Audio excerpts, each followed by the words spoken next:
kelas 5B.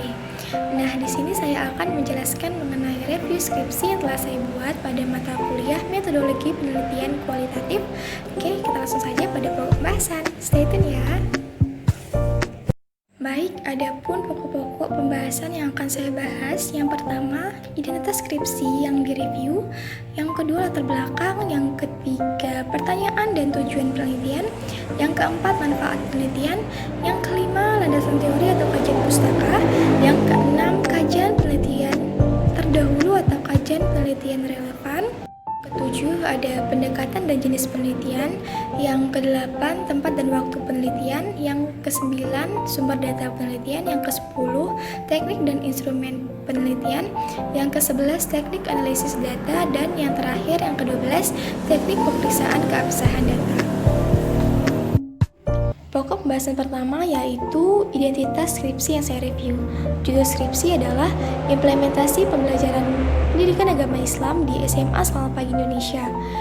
Nama peneliti adalah Novia Yunitias, asal perguruan tinggi Universitas Islam Negeri Maulana Malik Ibrahim Malang, dan tahun terbit skripsi adalah tahun 2016.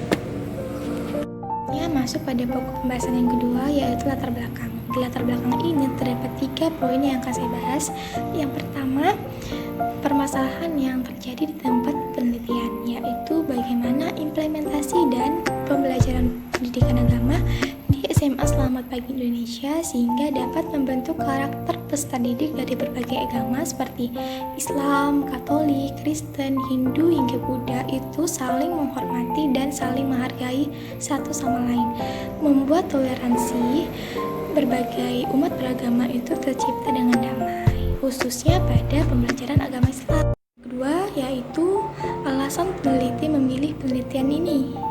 Yang pertama, karena di sekolah SMA Selamat Pagi Indonesia itu terdapat 5 agama dan tentunya memiliki 5 tempat ibadah, yaitu Islam, Katolik, Kristen, Hindu, dan Buddha. Alasan kedua yaitu karena sikap saling menghargai dan menghormati di sekolah tersebut itu sangat tinggi. Dan yang ketiga adalah karena toleransi antar umat beragama di sekolah tersebut sangat tinggi juga. Dan ketiga yaitu menampilkan data pra-penelitian. Nah, di sini saya menemukan data pra-penelitian itu pada bagian pendahuluan di latar belakang. Nah, di sini di data pra-penelitian, peneliti mencantumkan atau memaparkan secara ringkas mengenai sekolah yang diteliti, yaitu SMA Selamat Pagi Indonesia. Masuk pada pokok pembahasan yang ketiga yaitu pertanyaan dan tujuan penelitian. Dari pertanyaan dan tujuan penelitian di atas terdapat keterkaitan antara keduanya. Jika tujuan penelitian tercapai, maka tentu akan menjawab pertanyaan penelitian. Adapun tujuan dari penelitian di atas yaitu untuk mengetahui perencanaan, pelaksanaan, serta hasil pembelajaran apa yang ada di SMA Selamat Pagi Indonesia. Jadi, kaitannya adalah tujuan penelitian sudah tercapai dan dibahas dengan baik di dalam skripsi ini, sehingga mampu menjadi jawaban atas pertanyaan penelitian tersebut. Pada poin yang keempat yaitu manfaat penelitian. Di sini manfaat penelitian itu terbagi menjadi 2, yaitu manfaat teoritis dan manfaat praktis. Manfaat teoritis sendiri merupakan manfaat yang berkaitan terhadap pengembangan dan pengetahuan akademis. Sedangkan manfaat praktis yaitu manfaat yang secara langsung dapat diambil dari hasil penelitian. Skripsi ini peneliti mencantumkan 3 manfaat penelitian. Yang pertama, manfaat bagi pengembangan ilmu pengetahuan. Yang kedua, manfaat bagi lembaga, dan yang ketiga adalah bagi penulis. Nah, dari ketiga ini, manfaat teoritis itu masuk pada poin yang pertama, yaitu manfaat bagi pengembangan ilmu pengetahuan. Sedangkan manfaat praktis terdapat pada poin kedua dan ketiga, yaitu manfaat bagi lembaga dan penulis. Skripsi ini manfaat dan uraiannya sudah dijelaskan dengan baik, namun tidak dikelompokkan menjadi manfaat teoritis dan manfaat praktis, sehingga pembaca sedikit kesulitan dalam menempatkan uraian pada manfaat teoritis dan praktis. Selanjutnya masuk pada pokok pembahasan yang kelima, yaitu landasan teori atau kajian pustaka. Nah, landasan teori atau kajian pustaka pada penelitian ini menurut saya sudah cukup baik. Hanya saja masih ada yang perlu diperbaiki, seperti pada bagian teori yang ketiga tidak dituliskan secara jelas subteori seperti pada bagian teori sebelumnya. Hal tersebut membuat pembaca sedikit kesulitan untuk mengetahui subteori apa saja yang dibahas pada teori perencanaan proses pembelajaran pendidikan agama Islam dan pelaksanaan proses pembelajaran pendidikan agama Islam. Nah, selebihnya menurut saya sudah cukup baik. Salah satunya adalah pada penulisan super kutipan sudah efektif. Selanjutnya masuk pada pokok pembahasan yang keenam, yaitu kajian penelitian terdahulu atau kajian penelitian relevan. Pada tahap ini, dalam skripsi yang saya review, kajian penelitian terdahulu atau kajian penelitian relevan saya tidak menemukannya.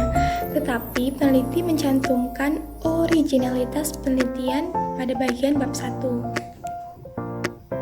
Nah, seharusnya peneliti mencantumkan kajian penelitian terdahulu atau kajian penelitian relevan karena kaitan dan hubungan antara isi dan judul sangat terikat.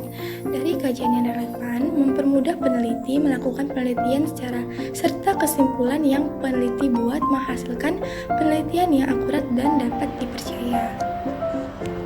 Masuk pada pokok pembahasan yang ketujuh, yaitu pendekatan dan jenis penelitian. Nah, pada skripsi ini pendekatan yang digunakan adalah kualitatif, sedangkan untuk jenis penelitiannya adalah studi kasus.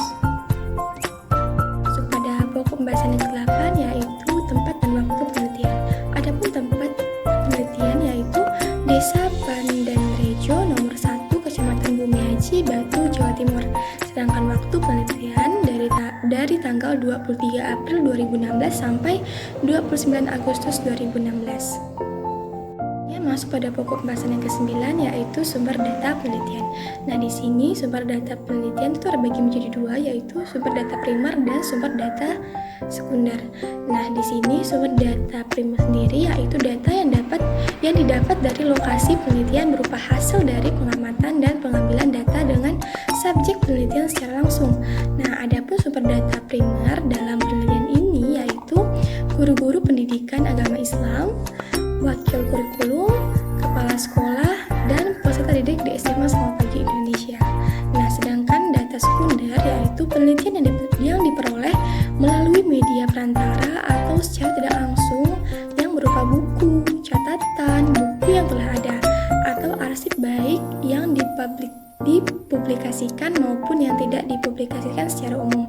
Nah, data sekunder dalam penelitian ini berupa referensi-referensi yang berkaitan secara teoritis dalam menunjang penelitian ini. Pokok pembahasan yang ke-10 yaitu teknik dan instrumen pengumpulan data. Nah, teman-teman bisa lihat PPT yang ada di layar. Nah, untuk teknik dan instrumen pengumpulan data pada penelitian ini, peneliti sudah cukup jelas dalam menyampaikannya, mulai dari teknik observasi, wawancara, dokumentasi dengan instrumen lembar observasi, pedoman wawancara, serta dokumen profit di SMA Selamat Pagi Indonesia. Nah, pada tabel yang kedua, teknik dan instrumen penelitian sudah sesuai dan mampu mengumpulkan data dengan cukup baik untuk dijadikan jawaban dari penelitian. Nah, dari sub ini peneliti sudah sangat baik mencantumkan teknik dan instrumen pengumpulan data. Pembahasan yang ke-11 yaitu teknik analisis data. Nah, pada analisis data, peneliti menggunakan teknik analisis deskriptif, yaitu pengumpulan data berupa kata-kata atau gambar yang berasal dari naskah wawancara, catatan lapangan, foto, dan teknik analisis berupa peroleh nilai siswa dalam uji kompetensi. Nah, komentar saya dari sub ini yaitu pada teknik analisis data untuk skripsi ini tidak dipaparkan secara rinci. Nah, peneliti hanya menyebutkan teknik yang digunakan tetapi tidak menjelaskannya. Pada pokok pembahasan yang terakhir yaitu teknik pemeriksaan keabsahan data. Nah, dalam proses menguji keabsahan data yang diperoleh, peneliti menggunakan teknik triangulasi data yang dicek oleh pembimbing dan penguji. Teknik triangulasi yaitu mengecek kredibilitas data dengan berbagai teknik pengumpulan data dan berbagai sumber data. Dengan kata lain, teknik triangulasi adalah teknik pemeriksaan keabsahan data yang memanfaatkan sesuatu yang lain di luar data tersebut untuk keperluan pengecekan atau sebagai pembandingan terhadap data tersebut. Pada proses pengujian keabsahan data, peneliti menggunakan pemeriksaan melalui hasil pengamatan atau observasi dan wawancara dengan beberapa informan seperti guru-guru pendidikan agama Islam, wakil kurikulum, kepala sekolah, dan peserta didik di SMA Selamat Pagi Indonesia. Hanya itu yang dapat saya